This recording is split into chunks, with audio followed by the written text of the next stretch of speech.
Hei, sen verran mä haluan kysyä teiltä semmoisen asian. Nyt puhukaa ihan rehellisesti, avoimesti näin, kun ollaan tässä. Kellä on neurooseja? Onko kellään neurooseja? Minkälaisia? Huomaa, en sano nimiä, mutta jotkut on ihan uusi sana tuokin. Eikö se, mulla on ihan järjettömät. Jos mulle sanotaan, että Ilari, joudut lähtemään huomenna tai tänään yksin kotoa pois, niin ei se ole kotoa pois lähtö. Ei, se on prosessi. Ja se alkaa niin, että ensiksi mennään koko olohuoneen töpselit kaikki läpi. Irti.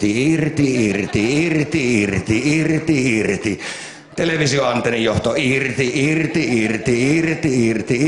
Eikä se riitä. Sen jälkeen pitää vittu testata vielä. Pois.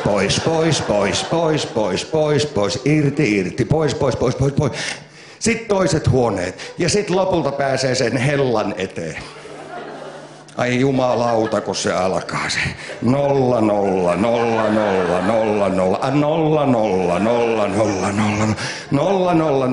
Nykyään ei tehdä kuin 8 kertaa 0. Sitten vasta kylmä. 0. Ai niin vittu kahvinkeiti. Irti seinästä 0 ja takaisin siihen vaan kylmä 0. Ai helvetti jääkaappipakastin. Okei. 0. Sitten lopulta pääsee ehkä pois keittiöstä ja ulko-ovelle. Kun se alkaa se kiinni. Nuoret jätkät tietää tämän fiiliksen. Ota kiinni. Sitten pari askelta pois ja takaisin kiinni. Sitten takaisin pari askelta, sitten kiinni ja sitten yhtäkkiä ei jumalauta se keittiö, se on pakko vielä kerran. 0. Ja sit jos tulee fiilis, niin on pakko kantaa vielä silitysrautakin näkyville ihan vaan, että ei sitä ole vittu kukaan käyttänyt. Ja sit takaisin. Ja sit lopulta pääsee ehkä ulko-ovesta pois. Ja mä toivon, että mä joku päivä näen vielä sellaisen luontodokumentin, missä on majava, mikä on rakentanut saatanan ison padon. Kattoo sitä tyytyväisenä.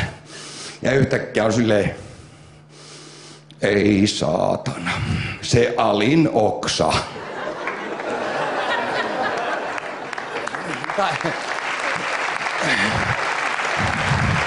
Tai lintudokumentti, missä on parvilintuja vedänyt 5000 kilsaa, ne on Himalaja yläpuolella. Yhtäkkiä yksi linnuista on silleen, ei saatana, kahvinkeitin.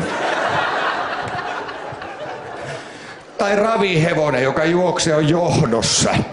Miettii, että ei, onko tää sittenkään viimeinen kierros. Vittu, mä vedän vielä yhden ihan varmuuden vuoksi, ei tässä muu auta.